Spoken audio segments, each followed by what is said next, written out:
Program edaran makanan percuma ini merupakan satu inisiatif kebajikan yang bertujuan menyediakan bantuan makanan kepada pelajar Universiti Kebangsaan Malaysia. Program ini dilaksanakan dengan mengagihkan makanan percuma kepada pelajar sebagai usaha meringankan beban kos sara hidup, khususnya dalam kalangan pelajar yang berdepan dengan kekangan kewangan. Selain membantu dari segi keperluan asas, program ini juga mencerminkan semangat prihatin dan sokongan sosial dalam komuniti universiti. Tujuan utama program ini adalah untuk yang pertama sekali membantu meringankan beban kewangan pelajar yang memerlukan, khususnya dari segi perbelanjaan makanan harian.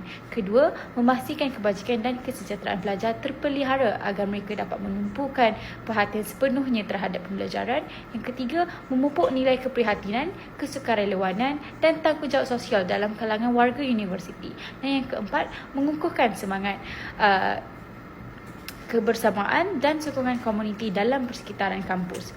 Jadi, sebab memilih pelajar universiti sebagai sasaran adalah kerana mereka merupakan golongan yang sering berhadapan dengan cabaran kewangan, terutamanya pelajar daripada keluarga yang berpendapatan rendah atau sederhana. Kos sara hidup yang semakin meningkat termasuk perbelanjaan makanan, penginapan dan bahan pembelajaran boleh memberikan tekanan kepada pelajar. Oleh itu, pelaksanaan program ini diharap dapat membantu memenuhi keperluan asas pelajar serta menyokong kesejahteraan fizikal dan mental mereka, seterusnya menyumbang kepada pencapaian akademik yang lebih baik.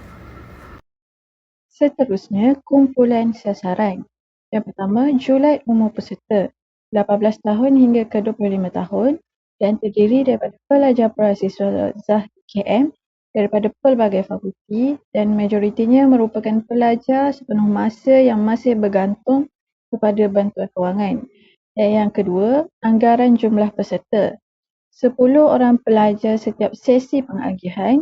Jumlah ini bergantung kepada kapasiti sumbangan makanan. Dan yang ketiga, gambaran umum kumpulan sasaran. Pertama, pelajar yang tinggal di kolej kediaman dan tidak mempunyai pendapatan tetap. Yang ketiga, pelajar yang berdepan dengan peningkatan kos sara hidup dan kekangan kewangan harian. Yang ketiga, pelajar yang terdiri daripada pelajar lelaki dan perempuan tanpa mengira latar belakang kaum dan fakulti.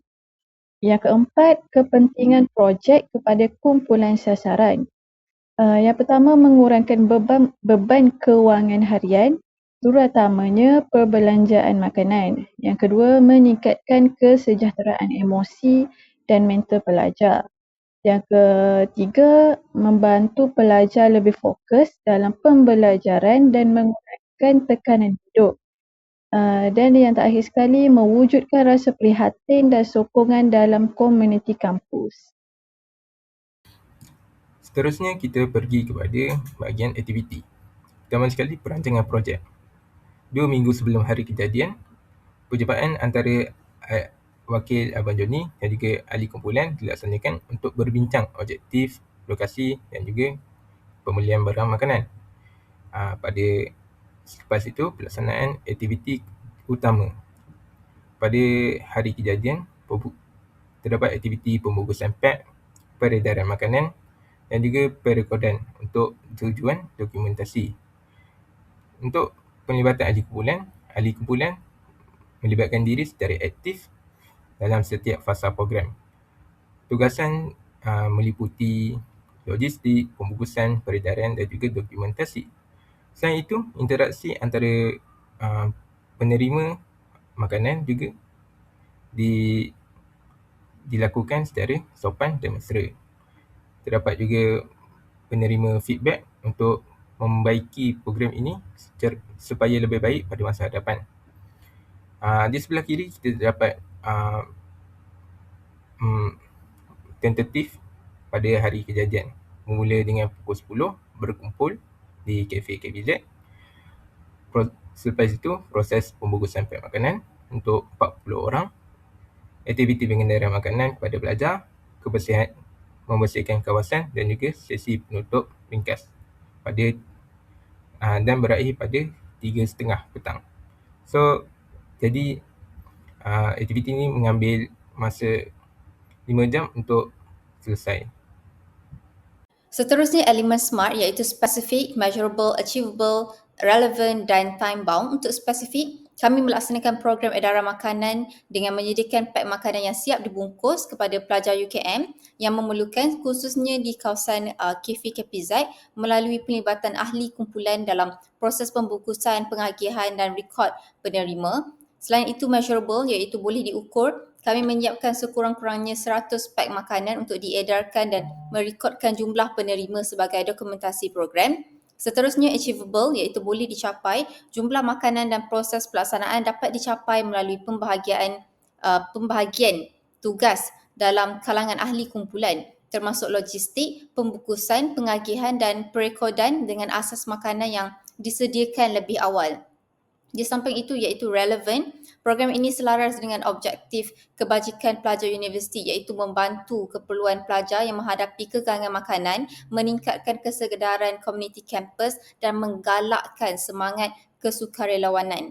Akhir sekali iaitu time bound, tempoh masa jelas, iaitu program ini dijalankan dalam tempoh masa yang ditetapkan pada hari aktiviti iaitu bermula pada 10 pagi hingga 3:30 petang meliputi sesi berkumpul, pembungkusan pack makanan, pengagihan kepada pelajar dan pembersihan kawasan serta penutupan ringkas. Seterusnya, saya akan menerangkan bajet program yang telah disediakan oleh kumpulan kami.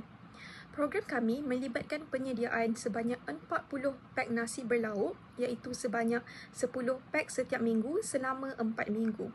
Jadi, setiap pack berharga RM5 menjadikan jumlah keseluruhan bagi makanan ialah sebanyak RM200. Sebahagian kos ini telah ditaja oleh Bank Jodi Kopitiam seperti yang dinyatakan di dalam jadual. Selain makanan, kami juga turut mengambil kira beberapa keperluan peralatan sokongan. Yang pertama adalah plastik sampah sebanyak 1 pack iaitu bersamaan dengan 10 unit. Jadi plastik sampah ini berharga RM8 yang dibeli oleh ahli kumpulan kami sendiri. Seterusnya adalah sudu plastik dan garfu plastik iaitu masing-masing 1 pack mengandungi 50 unit dengan kos RM7 setiap satu. Kuantiti ini mencukupi untuk kegunaan 40 pack makanan. Yang terakhir, kami juga menyediakan tisu iaitu sebanyak 4 pack dengan jumlah kos RM8. Secara keseluruhan, jumlah perbelanjaan program ini adalah sebanyak RM230. Dari segi sumber pembiayaan, program ini dibiayai melalui 2 sumber utama, iaitu yang pertama adalah tajaan daripada Bank Joni Kopitiam sebanyak RM150. Yang kedua adalah sumbangan ahli kumpulan kami sendiri iaitu berjumlah RM80, iaitu RM10 seorang daripada 8 orang ahli kumpulan.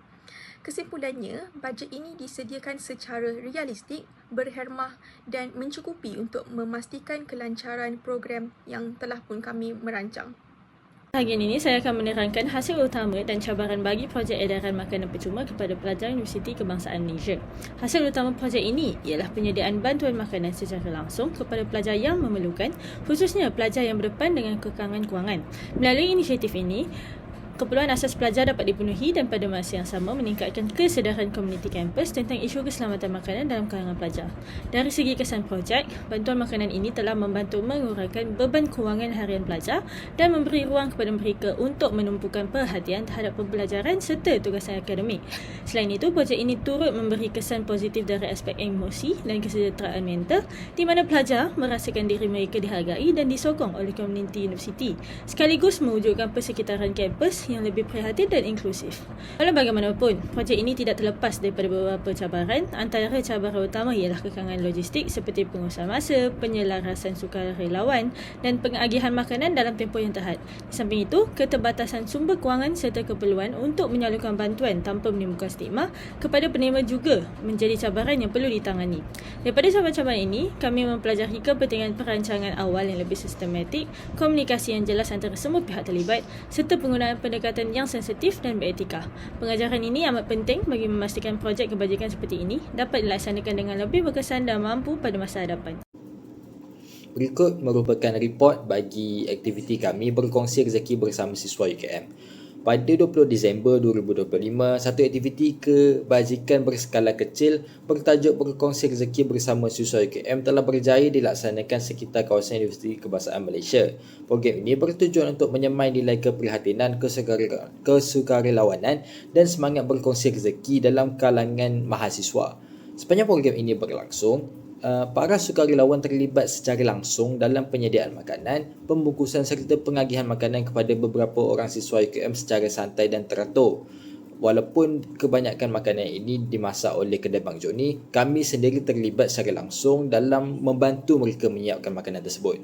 Pengagihan makanan telah dijalankan dalam suasana mesra dan sederhana, melibatkan hanya sebilangan kecil pelajar sebagai penerima kerana konsep kami bersifat ringkas dan berfokuskan komuniti kampus sahaja. Makanan yang diedarkan juga adalah hasil kerjasama kami bagi membantu melancarkan perjalanan program ini. Diharapkan usaha kecil ini dapat memberi manfaat pada para siswa serta menjadi permulaan kepada lebih banyak inisiatif kebajikan pada masa akan datang. Semoga semangat berkongsi rezeki ini terus subur dalam kalangan warga UKM. Assalamualaikum dan salam sejahtera, saya Hazif dan saya akan menerangkan secara kesimpulan projek edaran makanan percuma kepada pelajar UKM. Amal kebajikan menawarkan pelbagai cara untuk individu membuat perubahan tanpa mengira keadaan kewangan. Sama ada melalui sumbangan masa, meningkatkan kesedaran atau menderma, setiap orang boleh menyumbang dalam memberi impak yang positif. Projek ini mengajar nilai keprihatinan, kerjasama dan semangat membantu sesama pelajar. Ia juga memberi kesedaran tentang kepentingan tanggungjawab sosial dan budaya saling menyokong dalam kalangan pelajar UKM.